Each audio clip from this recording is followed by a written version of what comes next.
Hello అందరికీ, అందరూ ఎలా ఉన్నారు? నేనైతే చాలా బాగున్నానండి.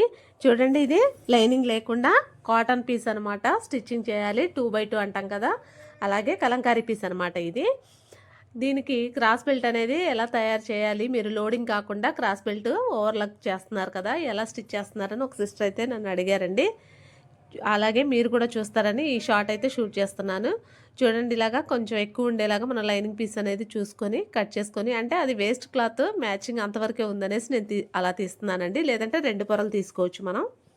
నేనైతే ఇప్పుడు ఇక్కడ మనకి క్లాత్ లేదనేసి దానికంటే కొంచెం ఎక్కువ ఉండే వరకు మంచిగా ఉన్న క్లాత్ని అయితే కట్ చేసుకొని ఇలా స్టిచ్ చేస్తున్నాను. చూడండి, నేను ఫోల్డింగ్ చేశాక మీకు అర్థమవుతుంది.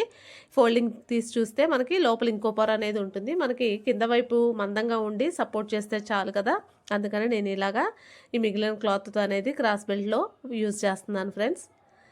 చూడండి, ఇలాగా మనం ఆ స్టిచ్ అనేది వేసుకున్న తర్వాత ఎదర వైపు 3 ఇంచులు, మనకి మిడిల్లో వచ్చేసి 2.5, చివర 2.5 ఉండేలాగా ఒక మెజర్ చేసుకొని డ్రా అనేది గీసేసుకొని అక్కడే మనం స్టిచ్ అనేది చేసేసుకుంటే మిగతా ఎక్స్ట్రాస్ అన్ని కట్ చేసుకుంటే క్రాస్ బెల్ట్ షేప్ అనేది వచ్చేస్తుంది. చూడండి ఎంత చక్కగా వచ్చిందో. అలాగే రెండో దాన్ని కూడా నేను రెడీ చేస్తున్నాను. చూడండి, ఇలాగా ఎదర 3 ఇంచులు, మధ్యలో 2.5, చివర 2.5 ఉండేలాగా మనం క్రాస్ బెల్ట్ అనేది అరేంజ్ చేసుకోవాలి. దీన్ని మనం ఫ్రంట్ పార్ట్స్ కుట్టిన తర్వాత మనం డాట్స్ అనేది వేసిన తర్వాత క్రాస్ బెల్ట్ వేసేసుకుంటే నీట్గా వచ్చేస్తుంది ఫ్రెండ్స్ జాకెట్కి. తర్వాత ఓవర్లక్ అనేది చేసేస్తాను. వీడియో నచ్చితే లైక్ చేయండి friends. Thank you for watching.